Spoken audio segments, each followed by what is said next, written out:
You know, it's funny, I was gonna say I chickened out if I was anybody but the last one. I don't know why I said that in my brain, and then this happened, so I said, okay, I'll do it.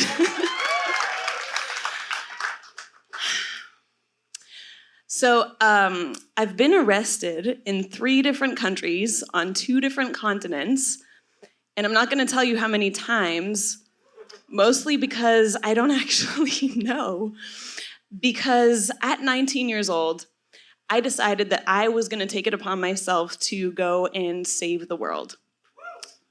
Yeah. Ask me how well I did. So I joined the Sea Shepherd Conservation Society, a ship belonging to Paul Watson, if you're aware of this organization, at 19 years old, and I went to save the whales and save the sharks and save the, all the turtles from all the longline and all that. And I did that for some years and ended up on a campaign in 2005 in Eastern Canada, where I was arrested for witnessing seals being clubbed for their fur. In Canada, it is illegal to witness, film, or photograph a seal being clubbed for its fur from within a half nautical mile radius, and this law is known as the Seal Protection Act. Double speak at its finest. So we found ourselves on the ice, this ragtag crew on a half beaten down ship.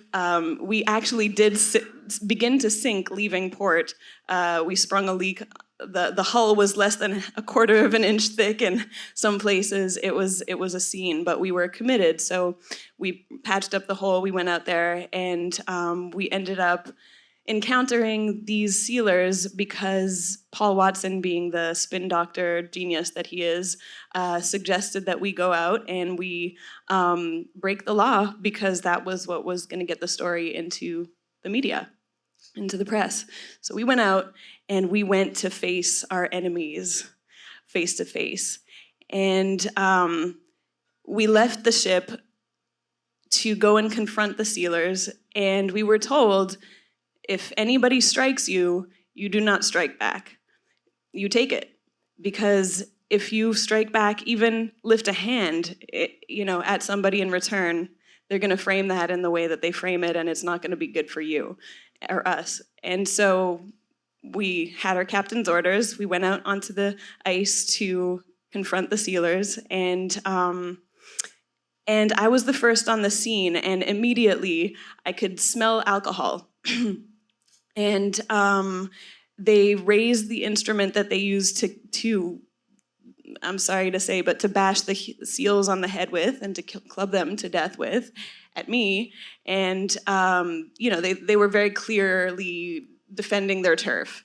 And all my crew caught up, and they kind of put themselves, it was more bigger guys on the crew who kind of put themselves in front of me. And it ended up a real altercation, a lot of, bloodied noses and bloodied lips on our side, but we followed orders and we didn't strike back. Nevertheless, when the Canadian helicopters landed, we were the ones that were arrested, brought onto what are they called? Ice-crushing ships, Canadian Coast Guard vessels, and transported 9 hours in handcuffs to Charlottetown, Prince Edward Island. It was an awesome time. And once we got there, I was the only person released as a Canadian myself. I was positively identified and let go in my survival suit. No money, no passport, no nothing, 9 hours from my home. And the story of hitchhiking back on a helicopter is for another time. But basically, I ended up having to fight in court for the next 2 years of my life. First, we tackled the Seal Protection Act itself, and we also had to defend ourselves in court, having been arrested under the Seal Protection Act. And so a good portion of my life was devoted to working for Sea Shepherd, not paid, I should say, volunteering for Sea Shepherd, and trying to confront these injustices. And so a good portion of that time was spent in Charlottetown, Prince Edward Island, where all of the court cases were taking place. And so Charlottetown, Prince Edward Island has some sealers who live there. And when I would be there for court, I would think to myself, what if I run into one? What if this person is one? Who are these people? I couldn't for the life of me understand what would come into a person's mind that would make them want to take an instrument and whack creatures on the head before even sexual maturity, to basically wipe out a species. I couldn't understand it. I thought to myself, I would rather starve if these people wouldn't. Why? Who are they? Who are these people? And I realized I knew nothing about my enemies, quote unquote. And so I called them up. I looked up their numbers in the Sealers Association website, and I called up these individual sealers, and the first thing that they said was, who is paying you to call us? Because what I said to them was that I would like to go for dinner with you and just talk to you. And they were highly suspicious.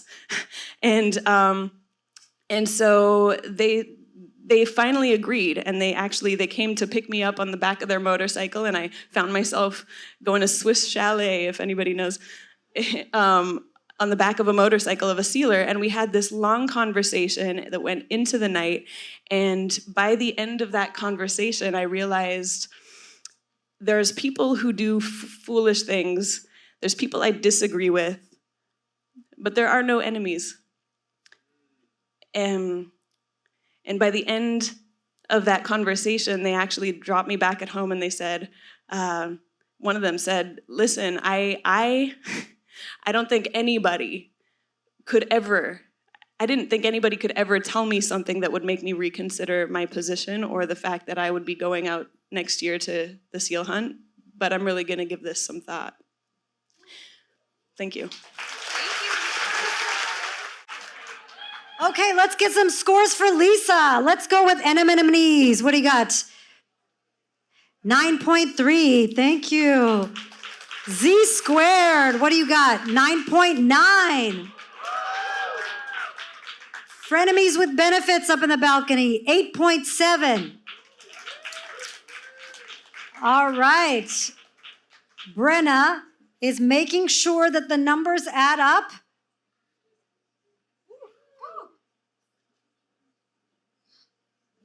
That was a toughie. Lisa, yes, she added the numbers. You won the slam. All right, Lisa, come on up here. Come on up here. Keep applauding, Lisa. Aren't you glad you didn't chicken out? Yes. Okay, do your power move for us one more time. Yes. Okay, all the storytellers, please come up. All the storytellers, we love you. We want to applaud you. Audience, give yourself a round of applause. I'm Daya Lakshminarayanan. See you next time. Look me up. Come to the show. Take care.